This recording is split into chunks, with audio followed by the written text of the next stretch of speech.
Now I request Sri Sanjay Singh.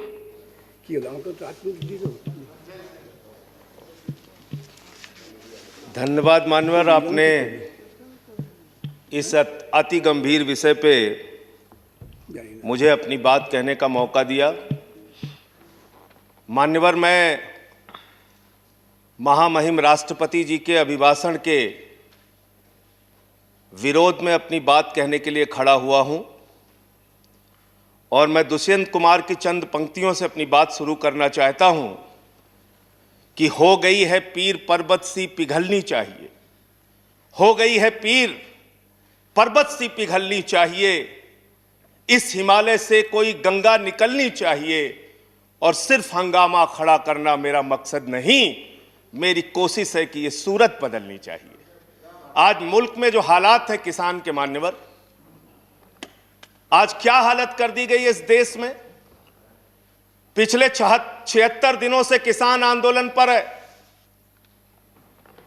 उनके ऊपर लाठियां चलाई गई, आंसू गैस के गोले छोड़े गए, बूढ़े किसानों की आंखें फोड़ दी गई, कड़कती ठंड में पानी की बौछारें की गई, उनको आतंकवादी कहा गया, उनको गद्दार कहा गया, उनको खालिस्तानी कहा गया मान्यवर, उनको अपमानित किया गया। यहां तक कि भारतीय जनता पार्टी के एक विधायक ने कहा ये किसान नहीं आतंकवादी हैं, इनको शूट कर देना चाहिए और अगर दिल्ली पुलिस नहीं कर पाती तो मैं इनको जूतों से मारूंगा, जूतों से मारूंगा। ये भाजपा के लोग कह रहे हैं मान्यवर। इस देश के अन्नदाता जो आपको अनाज पैदा करके आपका पेट भरते हैं, आप उनको जूतों से मारने की बात करते हैं। 11 दौर की आप वार्ता कर चुके, सारी की सारी वार्ता फेल। आप कहते हैं मैं एक फोन कॉल की दूरी पर हूं। मैं पूछना चाहता हूं क्या इस सरकार के पास कॉल करने के लिए 2 रुपए भी नहीं है? अरे 2 रुपए नहीं है तो हम लोगों से ले लो, लेकिन कॉल कर लो किसानों को, कॉल कर लो किसानों को। उनकी पीड़ा चरम पर पहुंच चुकी है मान्यवर। 165 किसानों ने अब तक अपनी शहादत दी है। आप जाइए गाजीपुर बॉर्डर पे, वहां पे 97 साल के इलम सिंह आपको मिलेंगे। उनके 2 बेटे फौज में हैं, रो रो के कहते हैं मुझे इस उम्र में ऊपर उग्रवादी कहा जा रहा है, नक्सलवादी कहा जा रहा है। उनकी पीड़ा है मान्यवर। आप जाइए टीकरी बॉर्डर पे, आप जाइए सिंगू बॉर्डर पे, पीड़ा के साथ वो लोग कहते हैं शहीद आजम भगत सिंह के वंशजों को, शहीद लाला लाजपत राय के वंशजों को, जलियांवाला बाग कांड में शहादत देने वालों के वंशजों को आप खालिस्तानी कह रहे हैं, आतंकवादी कह रहे हैं, उनको अपमानित करने का काम कर रहे हैं। मैं आपसे पूछना चाहता हूं क्या दुश्मनी है आपकी इन अन्नदाताओं से? चलिए सब कुछ कर लिया आपने, अब तो कम से कम उनके ऊपर दया कीजिए और ये तीनों काला कानून वापस लेना ही पड़ेगा, आपको लेना चाहिए। अब आपने जुल्म की इंतहा कर दी है। आप चले जाइए गाजीपुर बॉर्डर पे मान्यवर, कटीले तार, बड़े बड़े कीले गाड़ दी गई हैं, 12-12 इंच की कीले सड़कों पे गाड़ दी गई हैं। देखकर ऐसा लगता है कि दुश्मन देश की सेना आने वाली है। ऐसी स्थितियां दो परिस्थितियों में जन्म लेती हैं मान्यवर। जब देश का शासक अपनी जनता से डरने लगता है तो ऐसी सीमाएं बेड़ियां बनवाता है, या देश की जनता को शत्रु समझने लगता है तब ऐसी बेड़ियां लगवाता है। यह हो रहा है मान्यवर। आज इनके जुर्म के कारण हिंदुस्तान के महान किसान नेता बाबा महेंद्र सिंह टिकैत के बेटे राकेश टिकैत को रोना पड़ा और यह कहना पड़ा कि भाजपा के लोग घेर कर हमें लाठियों से पीटना चाहते हैं। यह आप करा रहे हैं, यह आप करा रहे हैं। आप डेमोक्रेसी की बात यहां पर करते हैं, आप आजादी की बात यहां पर करते हैं। आपने इस देश की हालत यह बना रखी है कि राजदीप सरदेसाई जैसे वरिष्ठ पत्रकार के ऊपर आपने मुकदमे दर्ज करके पत्रकारिता को भी दबाने और उसको कुचलने का काम किया। हर तरफ जुल्म, हर तरफ एफआईआर, हर तरफ मुकदमे। जो पानी पहुंचा रहा है उस पे मुकदमा, जो डीजल दे रहा है उस पे मुकदमा, जो खाने का इंतजाम कर रहा है उस पर मुकदमा, एनआईए लगा दो, सीबीआई लगा दो, पुलिस लगा दो, जांच लगा दो। अरे वो आपके देश के नागरिक हैं। आप कहते हैं किसानों को यह बिल समझ में नहीं आया, हम बड़े समझदार हैं, आइए हम आपको किसानी बिल समझाएंगे। मान्यवर, इनकी समस्या यह नहीं कि किसानों को यह बिल समझ में नहीं आया, इनकी समस्या यह है कि किसानों को यह बिल समझ में आ गया है और अब ये तीनों काला कानून वापस चाहते हैं किसान। आप बड़े अक्लमंद समझते हैं अपने आप को। अरे किसान को इतना मूर्ख मत समझिए भाजपा के लोगों, वो बिगड़ैल बैल की नाक में नकेल डालते हैं, आपकी सरकार के नाक में भी नकेल डाल देंगे, चिंता मत कीजिए। मैं यहां सुन रहा था मान्यवर, मुझे बड़ा आश्चर्य हुआ, सारी की सारी भारतीय जनता पार्टी की सांसद जितने भी नेता बोल रहे थे, कह रहे हैं कांग्रेस पार्टी ने 2019 के घोषणा पत्र में इसको लिखा था, यह बिल तो कांग्रेस पास करना चाहती थी। जीएसटी की बात करो, यह बिल तो कांग्रेस करना चाहती थी, हम इसलिए इसको कर रहे हैं। लेकिन वो सांसद यह बताना भूल गए कि जब यह बिल कांग्रेस लेकर आई थी तो उस समय स्वर्गीय अरुण जेटली जी ने और स्वर्गीय सुषमा स्वराज जी ने उस समय बिल का विरोध किया था।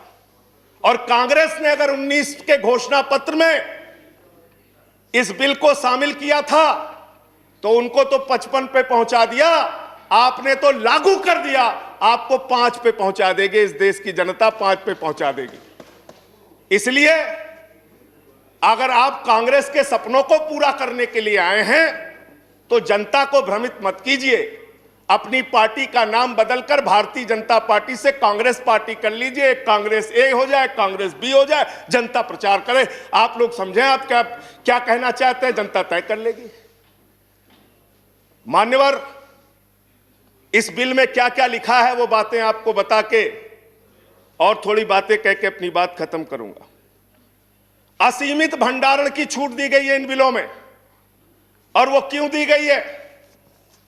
2 साल से अडानी का 100 एकड़ जमीन का लैंड यूज चेंज करने की एप्लीकेशन हरियाणा सरकार के पास पेंडिंग थी, लेकिन 7 मई को जब पूरे देश में लॉकडाउन लगा था उस समय उस लैंड यूज को चेंज करके 100 एकड़ जमीन पर अडानी को भंडारण कोल्ड स्टोरेज बनाने की छूट दी गई और 5 जून को ऑर्डिनेंस के जरिए असीमित भंडारण और कोल्ड स्टोरेज बनाने की छूट दी गई। तो यह बिल किसानों के लिए नहीं लाया गया, अपने 4 पूंजीपति मित्रों के लिए यह सरकार यह काला कानून लेकर आई है।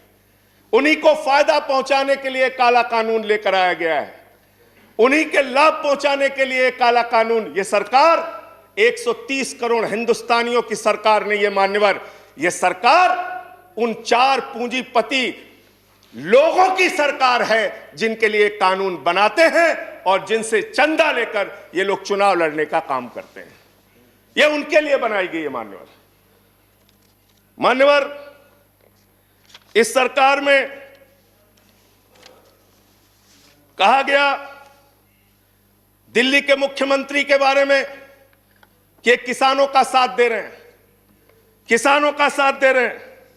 मैं पूरी जिम्मेदारी के साथ कहना चाहता हूं सदन के अंदर, दिल्ली के मुख्यमंत्री अरविंद केजरीवाल, आम आदमी पार्टी किसानों का साथ दे रही थी, देती रहेगी। और आपने हमसे 9 स्टेडियम मांगा जेल बनाने के लिए, केजरीवाल जी ने इनकार किया। हम वहां पानी का इंतजाम कर रहे हैं, आप पानी का इंतजाम रोक रहे हैं। हम वहां शौचालय का इंतजाम कर रहे हैं, आप वहां शौचालय का इंतजाम रोक रहे हैं। आप वहां पर लोगों को पानी, खाना, शौचालय इस तक पर प्रतिबंध लगाना चाहते हैं। इंटरनेट, वो दुश्मन देश के नागरिक है क्या? उनके साथ इस तरह का व्यवहार आप कर रहे हैं। एक माहौल बनाया गया 26 जनवरी को, लाल किले पे हमला, लाल किले पे हमला। 7 रूट पे किसान ट्रैक्टर रैली लेके निकला मान्यवर, तिरंगा रैली लेके निकला, और 7 रूट पर कहीं किसान ने कोई उपद्रव नहीं किया, कोई हिंसा नहीं की।